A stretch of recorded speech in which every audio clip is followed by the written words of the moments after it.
Dia, boa tarde, boa noite, olá, meu povo do terceiro ano. Chegamos na segunda-feira para mais uma aula de português. E hoje nós vamos dar início ao sexto módulo de português, ou seja, nós estamos oficialmente na reta final do bimestre, rumo às nossas férias. Então, agora, como é um novo módulo, um novo capítulo, nós vamos falar de um tema diferente do que nós estávamos estudando. A gente terminou vendo textos jornalísticos, né? Tudo que compunha ali as partes principais de um jornal, até que por fim nós finalizamos com a carta de leitores. E agora a gente vai entrar num novo tema que eu particularmente adoro muito trabalhar, que são os cordéis. Então, olha lá, nós vamos falar sobre os cordéis. Professora, mas o que é um cordel? O cordel, ele é um poema que muitos povos tratam sobre ele, escrevem, na verdade. Como que ele surgiu?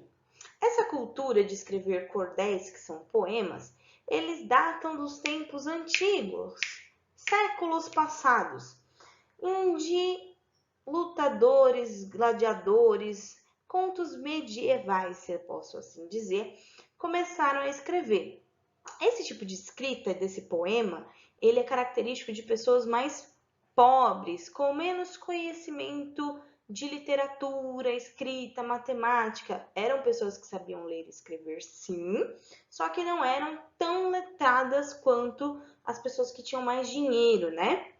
E aí eles começaram a escrever esses tipos de poema e a cantá-los, né? Lê-los de forma ritmada, que é como se estivesse cantando. E aí se tornou uma forma de distração do povo daquela época. Os poemas de cordel, eles são mais característicos da região nordeste do Brasil. Só que não tem só lá, né? Pelo Brasil todo existem cordéis. O cordel, como ele é do povo, ele vai tratar vários assuntos. Por exemplo, uma crítica social. Professora, o que é uma crítica social? Crítica social é quando eu quero deixar à mostra alguns problemas que a sociedade passa. Só que eu faço isso de uma forma mais leve. Ao invés de eu ir agredir e falar assim, olha, tá acontecendo tal problema, isso, eles retratavam esses problemas através do poema.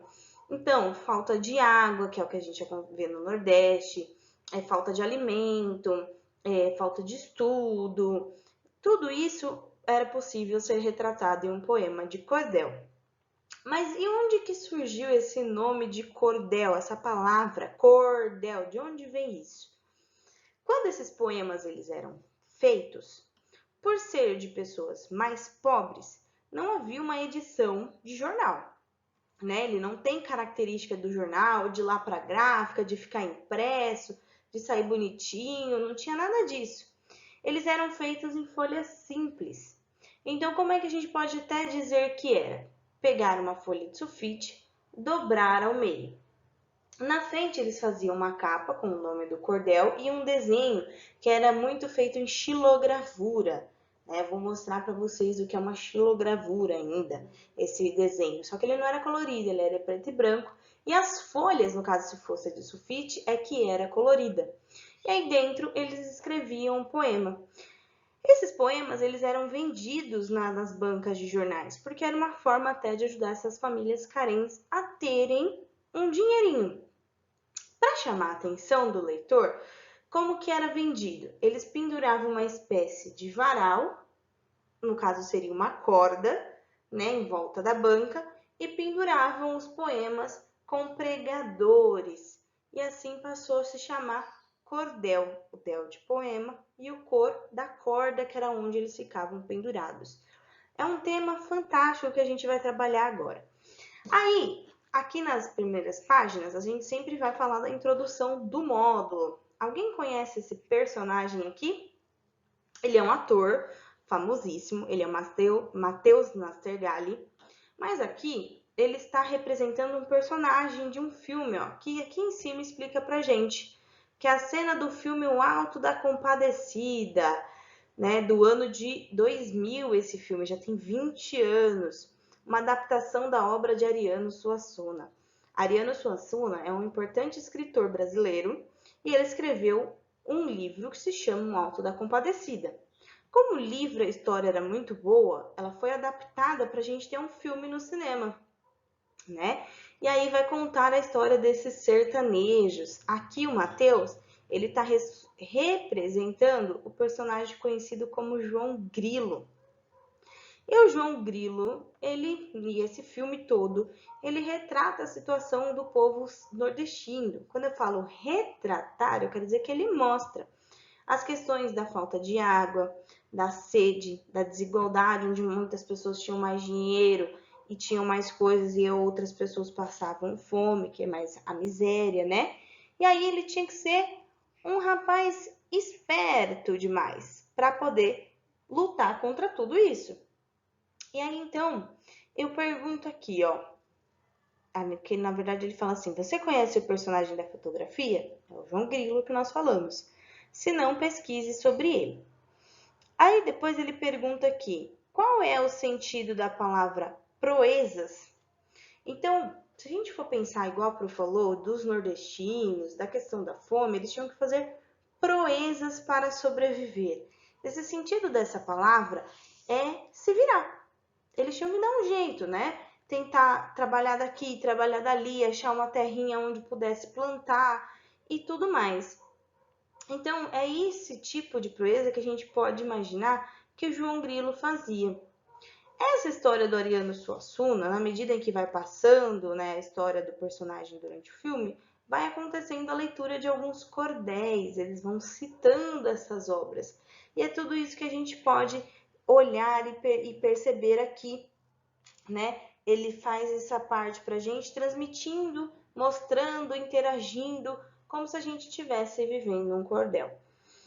E aí, a Beca aqui, felizona, olha lá a capa, como eu falei para vocês que seria, né? Tem o título lá, a poesia, o cordelista. Cordelista é a pessoa que escreve o cordel. Então, a gente não vai chamar de autor do cordel, nós chamamos de cordelistas. E olha lá a xilogravura do menino com um animal, preto e branco. Era bem assim mesmo, e eram desenhos lindos. Aí, lá na página seguinte, vai falar um pouquinho sobre como surgiu, que é uma poesia popular. O que é popular? De população, né? Então ele fala aqui, certamente você já leu quadrinhas, que são os quadrinhos, as cantigas e outros textos poéticos de tradição oral que integram a cultura popular brasileira. A literatura de cordel também está inserida nesse universo. Cordel é um gênero poético que pode apresentar diferentes narrativas. Narrativas são diferentes histórias e recontos de histórias. Ou seja, ou ele pode criar um cordel com uma história nova, ou ele pode recontar algum que já existe. Pode falar de biografia de personalidades. A biografia é falar sobre alguma pessoa importante, tá? Notícias relevantes do que estavam acontecendo. Pelejas seria lutar contra a fome, lutar contra o frio, lutar contra a sede, só que sem armas. É uma forma de dizer. De desafios rimados, crítica a questões cidadãs importantes, que é aquela crítica social que a Pro falou. Os primeiros folhetos, que é aquela forma, né, da folha, conhecidas no Brasil, na verdade, são de origem portuguesa. Então, olha só, a gente tem muita coisa herdada dos portugueses que ainda ficam até hoje. O nome cordel, inclusive, refere-se aos folhetos que eram vendidos em feiras, presos a barbante ou cordões, ou seja, cordéis, que era aquilo que eu tinha dito. Então, Luquinha e Theo estão fazendo uma pesquisa para a escola. Eles precisam responder a pergunta: o que é cordel? E levaram um exemplo. Durante a busca, os colegas encontraram um texto muito engraçado. Observe a capa e diga o que imagina que vão encontrar nele. Então aqui, ó, tem a capa do cordel que os meninos encontraram para apresentar para a turma. E aí tem um nome lá, ó, o cavalo que defecava dinheiro. Defecar é fazer cocô. Então imagina lá uma história, né, onde o cavalo supostamente faria cocô com dinheiro. E aí aqui em cima tá a literatura de cordel e embaixo o autor. E olha o desenho ali que é a xilogravura para a gente, mostrando a silhueta do cavalo, da pessoa, e sempre preto e branco. Isso é uma característica muito forte do cordel. A folha é amarelinha, porque lembra, os folhetos eles poderiam ser coloridos, que é aquela folha de sulfite verde, amarela, roxa que a gente conhece, mas os desenhos sempre em preto e grifada assim, que é a característica da xilogravura. Aqui embaixo nós temos um perfil, olha só, que é a biografia de alguém, mas aqui bem resumido, não conta quando nasceu, nem né? Tá falando do Leandro Gomes de Barros. Ele foi o primeiro responsável considerado no Brasil pela produção do cordel. É ele que verdadeiramente data que surgiu o primeiro cordel em 1893, quando o poeta paraibano, então Paraíba, olha só, Nordeste, Leandro Gomes de Barros, esses números que estão entre parênteses é quando ele nasceu, ó, 1865, e aqui é quando ele faleceu, 1928. Teria publicado suas primeiras produções, sendo considerado, portanto, o primeiro escritor brasileiro da literatura de cordel. Suas obras serviram de referência e inspiração para outros grandes autores brasileiros, como Ariano Suassuna, que se embasou em algumas cenas do Alto da Compadecida. Sua obra mais conhecida a partir de alguns textos do cordelista. Lembra que eu falei dessa palavra? Além do cavalo que defecava dinheiro, que foi o Leandro Gomes de Barros que escreveu, ele escreveu O Cachorro dos Mortos, A Branca de Neve e o Soldado Guerreiro, A Donzela Teodora e muitos outros. No link que ele coloca aqui embaixo, é possível a gente ver uma apresentação de Juvenal e o Dragão em teatro de luz e sombras. Peça para um adulto acessar. Vou deixar o link do vídeo aqui para vocês assistirem também. Por quê? Aqui na próxima página tem exatamente a descrição contando para a gente do cordel do cavalo que defecava dinheiro. Nós faremos a leitura juntos para que eu possa ir explicando algumas coisas, mas eu vou deixar o link do vídeo aqui para você assistir ele sendo rimado, ritmado, né? Que um cordelista pode fazer isso com muito mais propriedade do que eu. Então vamos lá. Mesmo sendo um cordel, tem algumas coisas que a gente tem que observar durante a leitura. Onde se passa, com quem se passa, quais são os personagens principais. Lembrar que algumas palavrinhas que a gente não conhece, tem o glossário aqui embaixo, que é um dicionário que é para explicar para a gente o que significa. Ok? O cordel nós vamos sempre assim, ó, ele é dividido em colunas. Então, primeiro nós lemos toda essa coluna para depois ir para a próxima.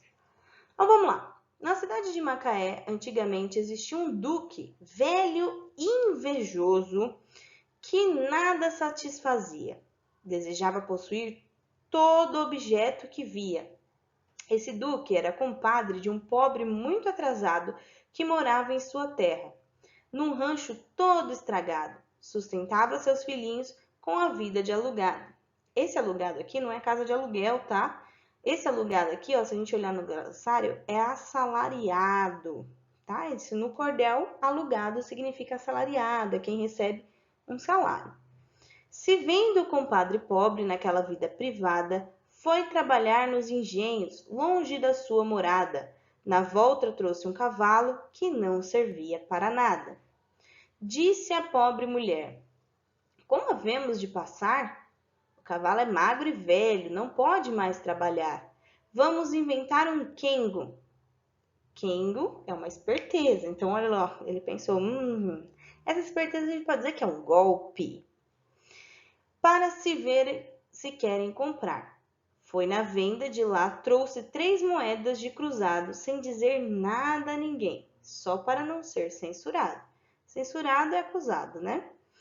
No fiofó do cavalo, lá mesmo onde vocês entenderam, foi o dinheiro guardado. Então, ele pôs as 3 moedas no fiofó do cavalo e fez mealheiro. Mealheiro quer dizer que ele fez um cofre no fiofó do cavalo. Saiu dizendo: sou rico, ainda, que significa ainda, mais que um fazendeiro, porque possuo um cavalo que defeca dinheiro. Ou seja, um cavalo que faz dinheiro, paga dinheiro. Percebe a rima aqui, ó? ainda mais que um fazendeiro, porque possui um cavalo que defeca dinheiro. Então, olha a rima do poema acontecendo aí do cordel. Quando o Duque Velho soube que ele tinha esse cavalo, disse à velha duquesa: amanhã vou visitá-lo. Se o animal for assim, faço o jeito de comprá-lo. Olha as rimas acontecendo. E olha o Duque sendo invejoso. Ajudar o compadre ele não ajudou, mas ficou sabendo do cavalo, ó, o olho cresceu.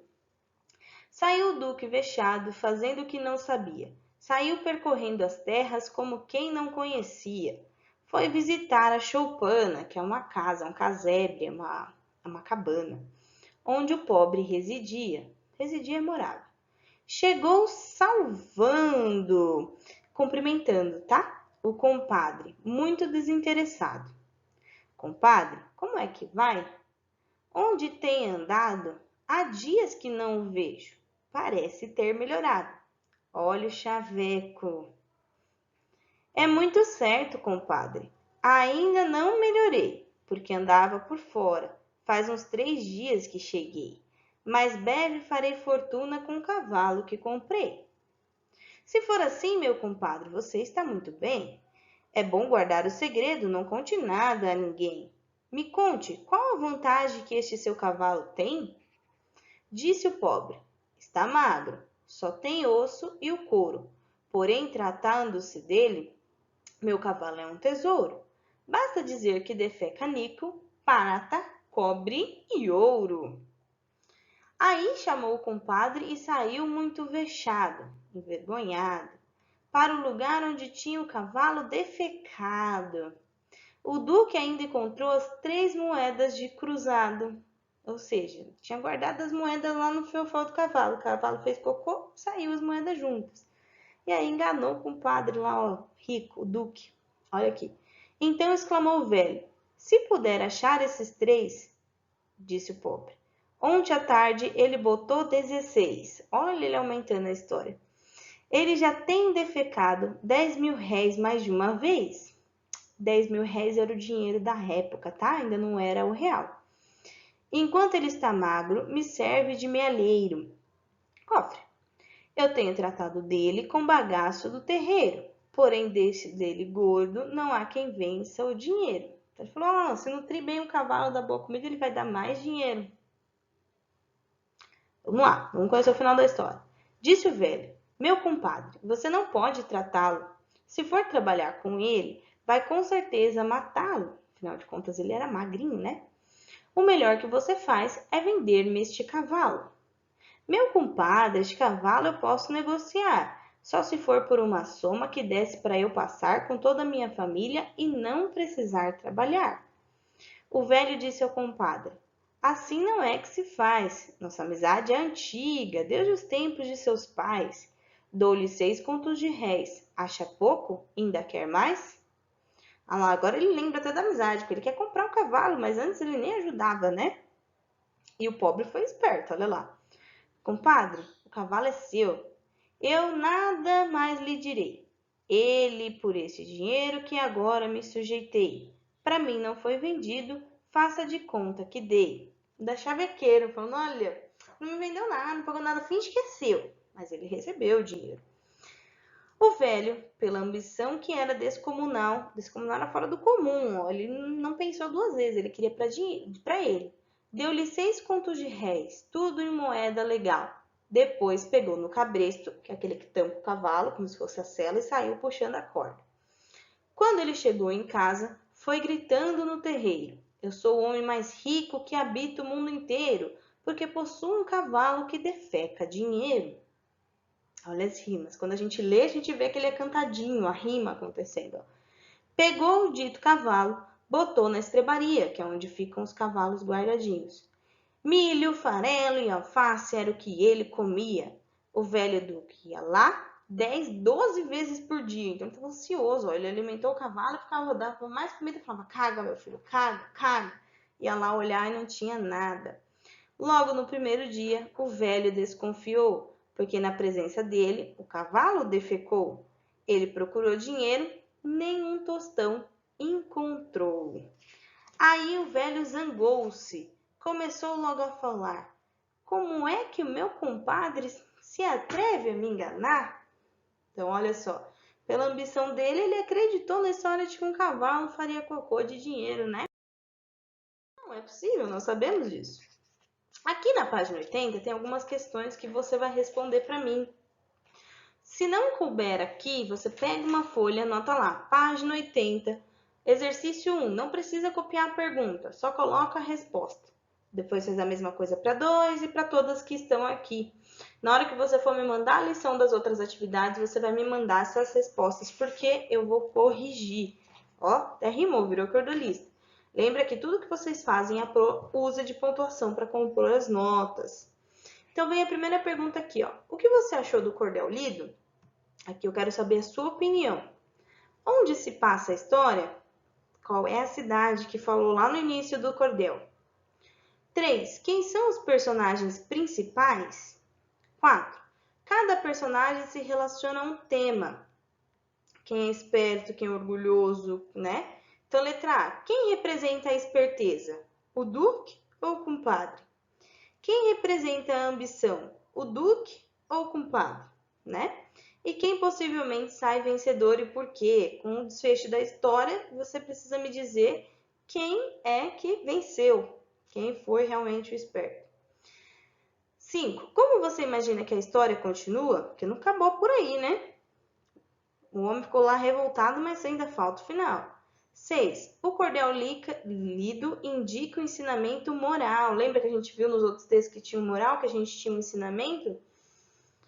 Então, a gente aprendeu que aqui a ambição demais faz mal. Que gênero estudado também traz isso? Então, de que a gente estudou que traz uma moral? São as fábulas. Embora se critique a ambição, esse cordel também permite refletir sobre o uso da esperteza. Você considera correto usar a esperteza para tirar vantagem? Você vai me falar a sua opinião e me explicar o porquê. Tirar vantagem é que ele sabia que ele ia receber o dinheiro do Duque, só que o Duque ia sair perdendo, né? Ele não vendeu uma coisa que era real. O cavalo não fazia cocô de dinheiro. Ele tinha que ter sido honesto, mas ele não foi, então ele agiu de esperteza. É certo? Explico por que aqui. Número 8. Que pistas o texto dá para ser considerado um cordel? Então, lá nas características do cordel que a gente falou, eu quero saber quais são as pistas que vocês perceberam aqui. Aqui embaixo ele deixa um link contando os causos do cordel, que dá para acessar no YouTube e você conhecer mais. E aqui ele conta que lá no capítulo 12, lá no final do ano, nós vamos aprender mais sobre versos, que vai falar de rima, estrofe, do poema, tá bom? Aí eu pulei a página 81, pode ver que não tem aqui. Por que eu pulei? Porque é uma produção de texto. Produção de texto a gente não faz na aula de português, eu faço separadinho com vocês. E aí nós vamos para os muitos temas do cordel, ó. Então, já quase pertinho da gente encerrar e precisa prestar atenção nisso daqui para conseguir fazer a atividade que eu vou dar agora. Antes do início do registro escrito dos cordéis em folhetos, ou seja, antes de escrever, de ter ele anotado, os poetas cordelistas muitas vezes usavam acompanhamento musical, violão, viola, pandeiro, para declamar seus versos. Por isso também ficaram conhecidos como cantadores ou violeiros. A leitura declamada foi muito importante para sua divulgação, pois no início da literatura de cordel, a maior parte da população brasileira era analfabeta. Então as pessoas podiam ver os cordéis lá pendurados, achar lindo, interessante, querer comprar, mas não compravam porque elas não sabiam ler. E aí essa forma de declamar, que era cantado, fazia com que alcançasse maior número de pessoas, né? Assim, ainda hoje, o cordel tem uma forte ligação com a oralidade, ou seja, a linguagem de um povo. Os temas do cordel são muito variados, podendo ser recontos de aventuras, histórias de cavaleiros, narrativas de amor, bem como fábulas, as histórias de esperteza, como o personagem do João Grilo, que é da cultura nordestina. Além disso, muitos cordéis fazem críticas sociais e notícias que viraram importantes eventos históricos. Então aqui, ó, o tema da seca, a figura do cangaceiro. Já ouviram falar do rei do cangaço? A religiosidade e o misticismo são as crenças das pessoas, os mitos. são frequentes no cordéis, pois remetem ao contexto histórico vivenciado pelo sertanejo nordestino. Então, qual que é o nosso exercício aqui, ó? A seguir, há vários títulos de literatura de cordel organizados em grupos temáticos. Identifique o tema de cada grupo. Então, a gente tem os temas aqui, ó. Tema A, biografia de personalidades. Vai falar das pessoas. Quando nasceu, quando morreu, o que que escreve, o que que faz. Crítica social. Vai retratar um problema que acontece com as pessoas. A fome, a seca, uma peleja e desafios. Pelejas são as lutas, as batalhas do dia a dia, mas não tem arma. D. Aventuras, romances, proezas e histórias de esperteza. E. Notícias e fatos históricos. F. Cultura nordestina e vida sertaneja. Você vai falar assim, tá, professora, mas o que eu faço com isso? Você faz aqui, ó, na próxima. Tá vendo aqui, ó? Tem grupo 1, 2, 3, 4, 5, 6. E lá na outra página tem os temas A, B, C, D, E, F. São 6 também. Então, você precisa identificar cada um, desculpa, e encaixar o tema escrevendo aqui em cima. Então, vamos fazer o número 1 primeiro junto. Então, aqui, grupo 1. A gente ainda não sabe qual é o tema. Eu vou ler aqui, ó. O Romance do Pavão Misterioso. Quem escreveu foi José Camelo de M. Rezende. O de baixo, O Pai que Trocou a Filha por uma Jaca. O Djalma Mello. E o último, O Gigante da Montanha e o Tesouro Encantado. Aí eu preciso ver esses títulos de textos. Volto lá nos temas, ó, para lembrar. Esses títulos temáticos aqui, ele me lembra quem? Uma biografia de pessoa? É uma crítica social? É uma beleza? Ou é uma aventura, romances, proezas, espertezas? Ou uma notícia e fatos históricos? Ou da cultura nordestina? Ah, professor, eu acho que são aventuras, romances, proezas, histórias de esperteza. Então, você vai escrever o tema aqui. Ah, eu não posso só pôr a letra D, professora? Não, não pode. É para escrever o tema aqui. E aí, você vai fazendo isso com as demais. É só isso, tá bom? Leia com calma. Vai precisar da calma para poder identificar pelo título o que se trata. Vai fazendo os que você consegue, que são mais fáceis, e deixando os difíceis por último, que aí você consegue encaixar todos. Tá ok? Então, a gente para por aqui, né? E aí, como eu havia dito, na terça-feira nós vamos dar continuidade, porque a gente já terminou a matéria de história. E aí a gente retoma o cordel, tá ok? Então, se cuidem, fiquem bem, faz com capricho. Lembra que eu estou lá no Meet e quem não tá entrando, eu tô morrendo de saudade e esperando vocês. Então, um beijo e até terça-feira.